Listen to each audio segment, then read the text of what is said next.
Hi, my name is Kebba, and today I'm going to tell you about how Neymar's transfer from Barcelona to PSG back in 2017 changed the soccer world forever, and not for just those two clubs, but for a bunch of other clubs all around the world.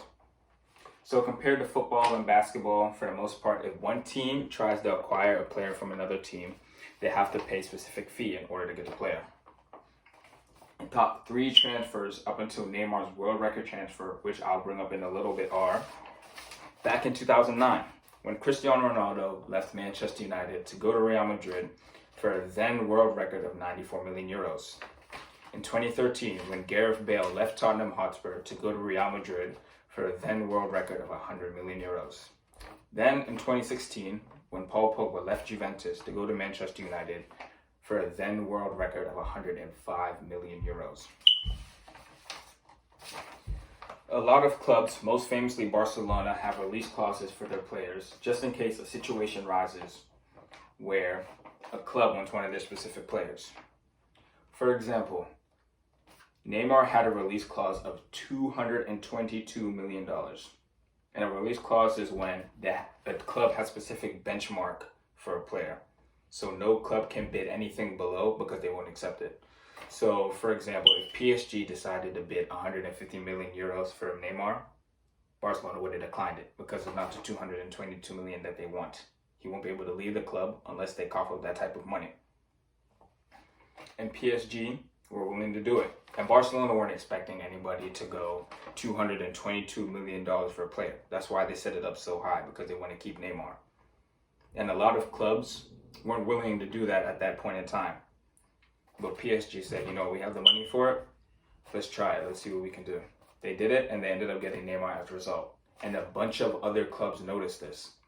So since they noticed it, they said, if Neymar can go for 222 million euros, what makes it impossible that none of our players can go for a hefty price just like that or a little below? And that's exactly what happened. A bunch of other clubs decided to do these crazy transfers, and a lot of them worked actually. For example, in 2017, when Ousmane Dembele left Borussia Dortmund and went to Barcelona for 105 million euros, that ties Paul Pogba's record that was set in 2016, and this record was in 2017. Kylian Mbappe, when he left Monaco and went to PSG in 2018 for 180 million euros, and that's just below Neymar's record. If Neymar didn't have his record, Mbappe would have that record at 180 million euros. And João Felix in 2019, when he left Benfica and went to Atletico Madrid for 126 million euros. And ever since Neymar's transfer, there have been 9 transfers that have either tied or broken the previous record set by Paul Pogba. And Neymar's transfer is still intact as the highest player of all time.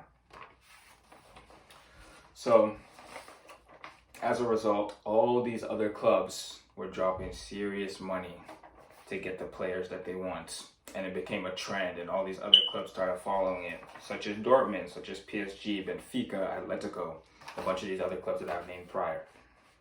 And that's how I personally believe, and along with a lot of other people, that Neymar has changed the transfer world as we see it. Thank you for listening to what I have to say. You guys have a good one.